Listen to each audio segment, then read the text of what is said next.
Good morning students. நான் உங்கள் biology வித்யா miss. Last கிளாஸில் நம்ம பயோஜுவாலஜியில் கிங்டம் அனிமாலியா பார்த்தோம். அந்த லெசன்ஸில் கிளாசிஃபிகேஷன் என்ன, பேசிக் ஆஃப் கிளாசிஃபிகேஷன் என்ன அப்படின்னு பார்த்தோம். இப்போ பேசிக் ஆஃப் கிளாசிஃபிகேஷனுக்கு என்ன ஃபண்டமெண்டல் ஃபீச்சர்ஸ் அப்படின்னு சொன்னால் level of organisation, nature of coelom, presence or absence of segmentation, இல்லை ப்ரெசன்ஸ் ஆப்சன்ஸ் ஆஃப் நோட்டோகார்டு, இதெல்லாம் தான் ரொம்ப முக்கியம். இந்த பேசிக்கில் தான் கிளாசிஃபிகேஷன் செய்கிறாங்க அப்படின்னு சொல்லி பார்த்தோம். அதில் ஃபஸ்ட்டு கிளாசிஃபிகேஷன் எப்படி செய்கிறாங்க, லெவல் ஆஃப் ஆர்கனைசேஷன். இந்த லெவல் ஆஃப் ஆர்கனைசேஷனில் 4 டைப்ஸ் இருக்குது அப்படின்னு பார்த்தோம். என்னென்ன டைப்?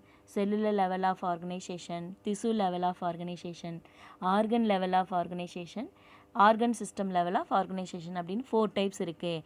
இந்த பேசிக்கில் லெவல் ஆஃப் ஆர்கனைசேஷனில் கிளாசிஃபிகேஷன் செய்கிறாங்க அப்படின்னு நம்ம பார்த்தோம்.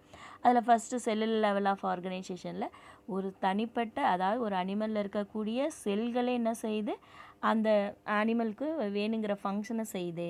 அப்போ இதிலேருந்து தான் எவல்யூஷன் ஸ்டார்ட் ஆகுது அப்படிங்கிறதையும், அனிமல்ஸில் ஃபஸ்ட்டு புரோட்டோசோவனுக்கு அப்புறம் ஃபோரிஃபெரன் ஃபைலம் ஃபோலிஃபெரா இதுலேருந்து தான் ஸ்டார்ட் ஆகுது அப்படிங்கிறதும் பார்த்தோம். அப்போ பர்டிகுலராக ஒரு அனிமல்ஸில் செல்ஸ் வந்து என்ன செய்யுது, அதனோட ஃபங்க்ஷனை செஞ்சிட்டு இருந்தது. அதுதான் செல்லுலர் லெவல் ஆஃப் ஆர்கனைசேஷன். அடுத்து நாம் இன்றைக்கி பார்க்கறது திசு லெவல் ஆஃப் ஆர்கனைசேஷன் பார்க்க போகிறோம். அப்போ திசு லெவல் ஆஃப் ஆர்கனைசேஷன் அப்படின்னு சொன்னால் cells that perform similar function are aggregated to form tissue. அதாவது ஒரு குறிப்பிட்ட பணிகளை செய்கின்ற, சிமிலர் ஃபங்க்ஷன் செய்கின்ற, அதாவது குறிப்பிட்ட பணிகளை செய்கின்ற ஒரு குரூப் ஆஃப் செல்ஸ் என்ன செய்யுது, தனித்தனியாக அங்கே பெனகோசைட் கொயனோசைட் செல்கள் தனித்தனியாக வேலை செஞ்சது. இங்கே அந்த செல்கள்லாம் ஒன்று சேர்ந்து ஒரே இடத்துல திரண்டு திசுவாக ஃபார்ம் ஆகுது. அப்போ திசுவாக ஃபார்ம் ஆகிட்டு இந்த திசுக்கள்லாம் ஒன்று சேர்ந்து ஒரே வேலைகளை, அதாவது சிமிலர் ஃபங்க்ஷனை செய்யுது. இப்போ group of cells performs similar function இல்லை சேம் ஃபங்க்ஷன், ஒரு குறிப்பிட்ட வேலையை செய்கின்ற குரூப் ஆஃப் செல், குழுக்களாக சேர்ந்த செல்கள் தான் திசுவலாக ஃபார்ம் ஆகுது. அப்போ இந்த திசுக்கள் என்ன செய்யுது அப்படின்னு சொன்னால் ஒருங்கிணைந்து, அதாவது அக்ரிகேட்டட் டு ஃபார்ம் திசு function due to the presence of nerve cell and sensory cells. இது ஒன்றா சேர்ந்து வேலை செய்கிறதுக்கு எப்படி வேலை செய்யுது அப்படின்னு சொன்னால் உதவுறது யார் அப்படின்னு சொன்னால் nerve cells and sensory cells. அப்போ அதில் இருக்கக்கூடிய நரம்பு செல்களும் உணர் செல்களும் இணைந்து இந்த திசுக்களை ஒன்றா இணைத்து வேலை செய்ய வைக்குது. அப்போ இதுதான் என்ன செய்கிறோம், எவல்யூஷனில் அடுத்த நெக்ஸ்ட் ஸ்டெப்புக்கு போகிறோம். செல்லுலர் லெவல்லேருந்து திசு லெவலாக ஃபார்ம் ஆகிருக்கு. இப்போ இந்த ஆர்கனைசேஷன் எந்த அனிமல்ஸில் அதிகமாக இருக்குது அப்படின்னு சொன்னால் நிடேரியன்ஸ். அதாவது நிடேரியன்னா முதல்ல எதுலேருந்து இப்போ பைலம் ஆரம்பிக்குதுன்னு சொன்னேன், போரிஃபெரா, அதாவது ஸ்பாஞ்சஸில், அதில் செல்லுலர் லெவல். அடுத்தது பார்த்திங்க அப்படின்னு சொன்னால் சீலண்டிரேட்டா ஆர் நிடேரியா, அதாவது குழியுடலிகள்னு சொல்லக்கூடியது. இதில் பார்த்திங்கன்னா இந்த திசு லெவல் ஆஃப் ஆர்கனைசேஷன் தான் நடந்துகிட்ருக்கு. Next organ level of organisation. இதில் பார்த்திங்க அப்படின்னு சொன்னால் டிஃப்ரெண்ட் கைண்ட் ஆஃப் திசு aggregated to form an organ to perform a specific function. அதாவது டிஃப்ரெண்ட் கைண்ட் ஆஃப் திசு, வெவ்வேறு பணியை செய்கின்ற திசுக்கள் ஒன்றிணைந்து ஒரு உறுப்புகளை உருவாக்குகின்றது, ஏதாவது ஆர்கனை உருவாக்குது. முதல்ல செல்லெல்லாம் சேர்ந்து திசுவை ஃபார்ம் பண்ணிச்சு. இப்போ இங்கே திசுக்கள்லாம் சேர்ந்து ஒரு பர்டிகுலர் ஆர்கனை, உறுப்புகளை உருவாக்குது. இப்போ இந்த ஆர்கன் வந்து என்னவாக இருக்கலாம், மசில்ஸ்லாம் இருக்கலாம், இல்லை நர்வஸ் சிஸ்டமாக இருக்கலாம், நர்வ் செல்ஸாக இருக்கலாம், இல்லை நம்மளோட ஹார்ட்டு, லங்ஸு, இந்த மாதிரி ஒவ்வொரு ஆர்கனாக இருக்கலாம். அப்போ ஒவ்வொரு திசுக்களும் ஒன்று சேர்ந்து ஒரு பர்டிகுலர் ஆர்கனை உருவாக்குச்சுன்னா அதுதான் ஆர்கன் லெவல் ஆஃப் ஆர்கனைசேஷன். இதுக்கும் என்ன நடக்க போகுது, இந்த செல்களை, அதாவது இந்த திசுக்களை இல்லை அந்த ஆர்கனை வேலை செய்கிறதுக்கு அங்கே இருக்கக்கூடிய நர்வ் செல்ஸும் சென்சரி செல்ஸும் இணைந்து வேலை செய்யும். இதுலேயும் பார்த்திங்கன்னா அடுத்த எவல்யூஷன் என்ன செய்யுது, அடுத்த கட்டத்துக்கு போகுது. அதில் திசு லெவலில் எவல்யூஷன் ஃபஸ்ட்டு அங்கே ஆரம்பிக்குது. இங்கே பார்த்திங்க அப்படின்னு சொன்னால் அதில் ஒரு இம்ப்ரூவ்மெண்ட்டு, ஒரு advancement for the over the திசு லெவல் ஆஃப் ஆர்கனைசேஷன். அந்த லெவல் ஆஃப் ஆர்கனைசேஷனில் ஒரு முன்னேற்றம் அடைந்து அதில் அடுத்தடுத்த நிலைக்கு போகிறது தான் ஆர்கன் லெவல் ஆஃப் ஆர்கனைசேஷன் அப்படின்னு சொல்கிறோம். அப்போ இங்கே திசுக்கள் இணைந்து ஒரு ஆர்கனை உருவாக்குது. இப்போ இந்த லெவல் ஆஃப் ஆர்கனைசேஷன் எதில் இருக்குது அப்படின்னு சொன்னால் ஃபைலம் பிளாட்டிஹெல்மந்தஸ் அண்ட் ஹையர் பைலா. பிளாட்டிஹெல்மந்தஸ் தட்டை புழுக்கள்லையும், இது மட்டும் இல்லாமல் அடுத்தடுத்து இருக்கக்கூடிய உயர் தொகுதிகள்லையும், அடுத்த ஹையர் பைலாஸ்லேயும் இது அதிகமாக நடக்குது. நெக்ஸ்ட் நம்ம பார்க்குறது organ system level of organisation, அதாவது உறுப்பு மண்டல அளவிலான கட்டமைப்பு அப்படின்னு சொல்கிறோம். இப்போ திசு வந்து என்ன செஞ்சு செல்கள் திசுவாக மாறிச்சு, திசு ஆர்கனாக மாறிச்சு. இங்கே என்ன செய்யுது ஆர்கன் சிஸ்டமாக மாறப்போகுது. அப்போ திசு are organise to form organs and organ system. அப்போ திசுக்கள் இங்கே ஒன்றிணைந்து ஆர்கனாவோ இல்லை ஆர்கன் சிஸ்டமாகவோ மாறுறது தான் organ system level of organisation. இப்போ இதில் பார்த்தீங்க அப்படின்னா each system is associated with the specific function. ஒவ்வொரு ஆர்கன் சிஸ்டமும் ஒரு ஸ்பெசிஃபிக் ஒரு பெக்யூலியர் ஃபங்க்ஷனை செய்யுது, குறிப்பிட்ட வேலையை செய்யுது. இப்போ ஆர்கன் சிஸ்டம், ஆர்கன் அப்படின்னு சொன்னால் என்ன சொல்லலாம், லங்ஸ் அப்படின்னு நம்ம சொல்கிறோம். அப்படின்னு சொன்னால் ஆர்கன் சிஸ்டம்னா என்னது, லங்ஸோட சேர்ந்த மற்ற பிற உறுப்புகளும் சேர்ந்தது தான் ஆர்கன் சிஸ்டம்னு சொல்கிறோம். அப்போ லங்ஸோட பார்த்திங்கன்னா நாசில், அதாவது நோஸு, அதில் இருக்க நாசிலிருந்து இன்டர்னல் நாசில், அதுக்கப்புறம் trachea, primary franking, secondary franking, tertiary franking, அதுக்கப்புறம் உள்ள பார்த்திங்கன்னா லங்ஸு, இதெல்லாம் சேர்ந்த ஒன்று தான் ஆர்கன் சிஸ்டம் அப்படின்னு சொல்கிறோம். அப்போ இந்த ஆர்கன் சிஸ்டம் என்ன செய்யுது, each system is associated with a specific function, ஒரு குறிப்பிட்ட வேலையை செய்யுது. அப்போ குறிப்பிட்ட வேலை என்ன, அந்த லங்ஸுக்கு ரெஸ்பிரேட்டரி ஃபங்க்ஷன் தான், ரெஸ்பிரேஷன் செய்யுது. அப்போ ஒவ்வொரு ஆர்கன் சிஸ்டமும் இணைந்து ஒரு பர்டிகுலர் ஃபங்க்ஷனை செஞ்சிச்சுன்னா அது organ system level of organisation. அப்போ ஆர்கன் என்னவா மாற ஆரம்பிச்சிருக்கு, எவல்யூஷனில் ஒரு ஆர்கன் சிஸ்டமாக மாறி இருக்கு. அப்போ எவல்யூஷன் ஸ்டேஜில் இது எந்த இடத்துல நடந்திருக்கு, எவல்யூஷன் பரிணாம வளர்ச்சி எங்கே நடந்திருக்கு, the evolution of mesoderms in these animals had led to their structural complexity. அது எவல்யூஷன் எங்கே நடந்திருக்கு, மீசோடம் லேயரில் நடந்திருக்கு.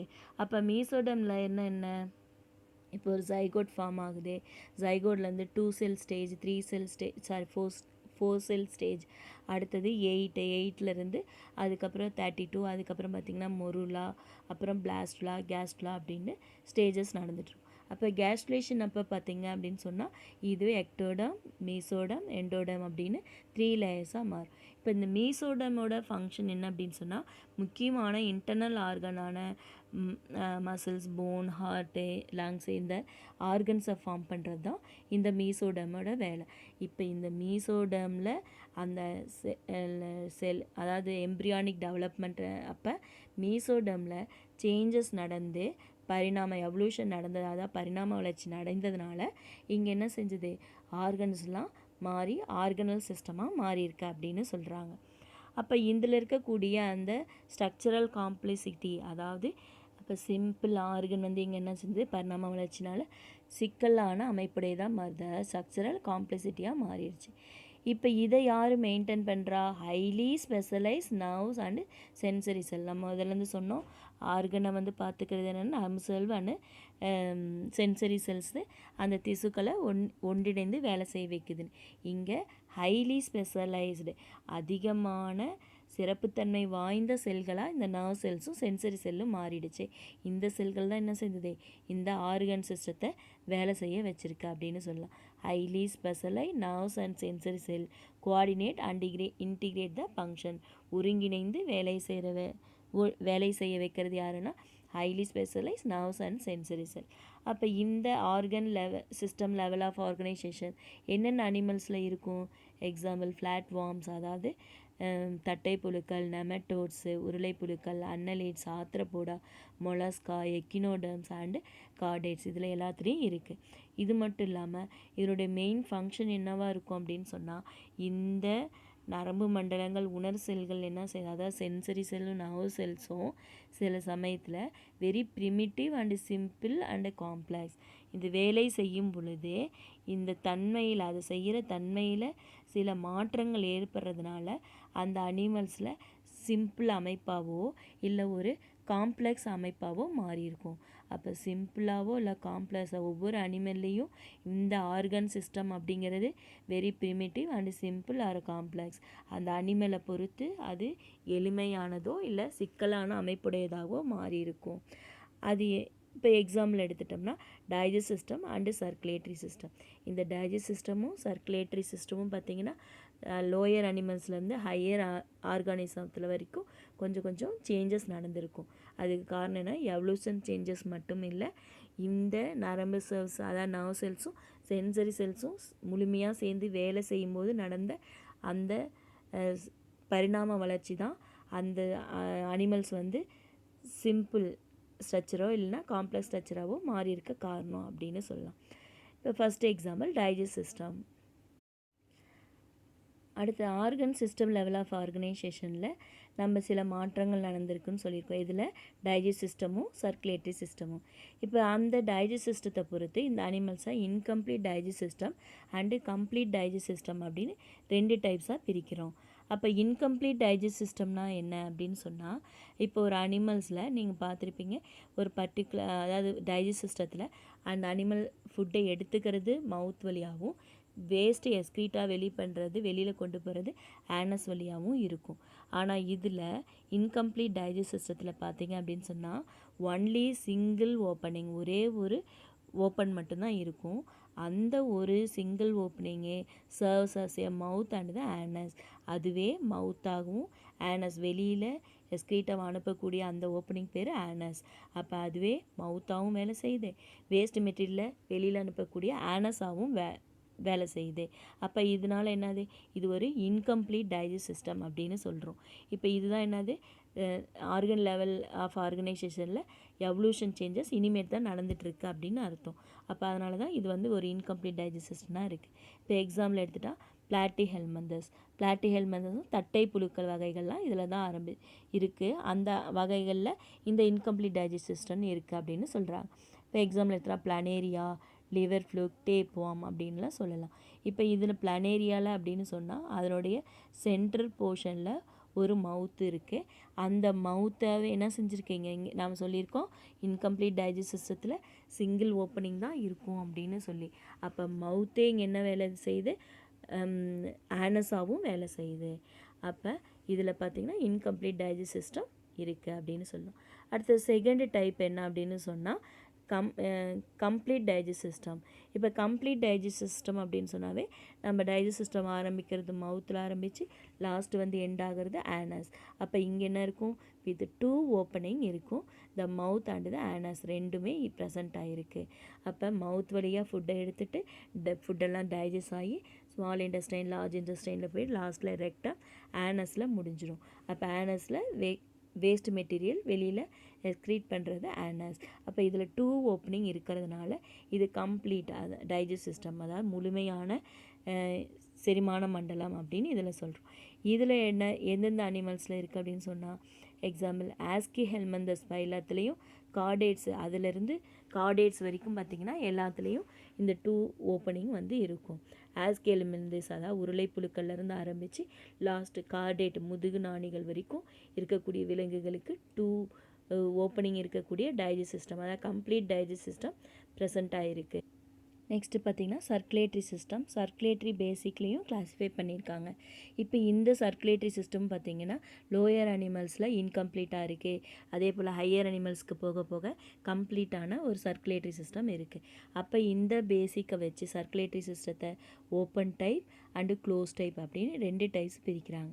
ஃபஸ்ட்டு சர்க்குலேட்டரி சிஸ்டத்தில் ஓப்பன் டைப், அதாவது மூடிய இரத்த ஓட்ட மண்டலம் அப்படின்னு சொல்கிறோம். இப்போ இதில் பார்த்திங்கன்னா blood remains filled in the tissue space due to the absence of blood capillaries. இதில் என்ன சொல்கிறாங்க அப்படின்னு சொன்னால் blood வந்து எங்கே இருக்கும், filled in the tissue space, செல்களுக்கிடையே இல்லை திசுகளுக்கிடையே இருக்கக்கூடிய இடைவெளியில் கேப்பில் வந்து ரத்தம் நிரம்பி இருக்கும் அப்படின்னு சொல்கிறாங்க. எதனால், இதில் வந்து என்ன இல்லை, அதில் ஃபுல்லும் ஒரு டியூப்ஸ், அதாவது பிளட் வெசல்ஸ், இரத்த குழல்கள், அந்த இரத்த குழல்கள் இங்கே வந்து என்ன செய்யலை, இல்லாது தான் அதுக்கு காரணம். அதனால தான் open type of blood circulatory system இதில் இருக்குது. அப்போ பிளட்டெல்லாம் எங்கே போய் சேர்ந்துருக்குன்னா அந்த திசுவில் இருக்கக்கூடிய அந்த கேப்பில் ஒரு ஸ்பேஸில் போய் சேர்ந்துருக்கும். எதனால், ஆப்சன்ஸ் ஆஃப் பிளட் கேபிலரிஸ், அதில் இரத்த குழல்களே இல்லாதனால. அதாவது என்ன மாதிரி இரத்த குழல்கள், ஆர்ட்ரிஸ், வெயின்ஸ் அண்டு கேபிலரிஸ், அதாவது ரத்த நுண்ணாளங்கள், இதெல்லாம் இல்லாததுனால ரத்தம் வந்து அந்த இடத்துல இருக்கும். அப்போ நம்ம இந்த கரப்பாம்பூச்சிலாம் பார்த்திங்கன்னா அப்படியே அழுத்தின உடனே அதில் வந்து பிளட்டு வெள்ளை கலரில் அப்படியே டக்குன்னு வெளியே வந்துடும். அதே நாம் ஒரு இடத்துல கட் பண்ணிக்கிட்டோம் அப்படின்னு சொன்னாக்க கொஞ்சம் அந்த இடத்துல இருந்து அந்த பிளட் வெசல்ஸ் வந்து கட்டாகி வெளியில் வர்றது வந்து வரும். ஆனால் என்ன ரத்தம் வழிந்து வரும். உடல்லேருந்து டக்குன்னு எல்லா ரத்தமும் வெளியில் வராது. அப்போ அந்த இடத்துல பர்டிகுலர் பிளேஸில் இருக்கிற பிளட்டு மட்டும்தான் கொஞ்சம் கொஞ்சமாக வெளியில் வரும். அதனால் அது நமக்கு வந்து க்ளோஸ்டு டைப். அந்த இன்செக்ட்ஸ்க்கெலாம் எடுத்து பார்த்திங்கன்னா ஓப்பன் டைப்பாக இருக்கும். இப்போ எக்ஸாம்பிள் ஓப்பன் டைப் எங்கெங்கே இருக்குது அனிமல்ஸ் அப்படின்னு, எந்தெந்த அனிமல்ஸில் ஓப்பன் டைப் இருக்குது அப்படின்னு சொன்னால் எக்கனைடோம்ஸ் அண்டு யூரோகார்டேட்ஸ். ஆத்ரோபோடா, மொலஸ்கா, எக்கினோடேம்ஸ் அண்டு யூரோகார்டாட்டா, இதில் இந்த அனிமல்ஸ்லாம் ஓப்பன் டைப் இருக்கும். இப்போ இந்த ஓப்பன் டைப்பில் பார்த்தீங்க அப்படின்னு சொன்னால் இதில் பம்ப் பண்ணக்கூடிய ஹார்ட்டிங் இருக்குது. இங்கேருந்து ஆர்ட்ரிஸ் வருது. இந்த ஆர்ட்ரிஸ் என்ன செய்யலை, இந்த இடத்துல ஒரு இன்கம்ப்ளீட்டாக இருக்குது. அது என்ன செய்யுது, இங்கே இருக்க பக்கத்தில் மசில்ஸ் தான் மசிலில் போய் தான் முடியுதே தவிர வேறு தனியாக இங்கே இருக்க மாதிரி க்ளோஸ்டு டைப்பாக கேபிலரிஸோடு அது சேரலை. அதனால் இது ஓப்பன் டைப் அப்படின்னு சொல்கிறோம். அடுத்த டைப் என்னன்னு சொன்னோம், closed type of circulatory system. அந்த க்ளோஸ்டு டைப்பில் blood is circulated through the blood vessels. ஒவ்வொரு பிளட் வெசல்ஸ் வழியாக ஆர்ட்ரிஸாலேயோ வெயின்ஸ்லேயோ இல்லைன்னா சின்ன சின்ன கேபிலரிஸ் வழியாகவும் அந்த பிளட்டு வந்து சர்க்குலேட் ஆகும். அதுக்குள்ளே மட்டும்தான் போகுமே தவிர திசுக்கு இந்த இடத்துல கேப்பில் எல்லாம் போகாது. பிளட் ஆர்ட்ரிக்குள்ளேயே போகும், வெயின்குள்ளேயே வரும், கேபிலரிஸ்குள்ளேயே போகும். இப்படி போயிட்டுருக்கும். அதனால தான் அது க்ளோஸ்டு டைப் ஆஃப் சர்க்குலேட்டரி சிஸ்டம்னு சொல்கிறோம். இதில் அப்படின்னு சொல்லும் பொழுது லோயர் ஆர்கானிசத்தை விட்டு ஹையர் ஆர்கானிசத்தில் போக போக இந்த சர்க்குலேட்டரி சிஸ்டம் எவல்யூஷன் ஆகி அது வந்து க்ளோஸ்டு டைப் ஆஃப்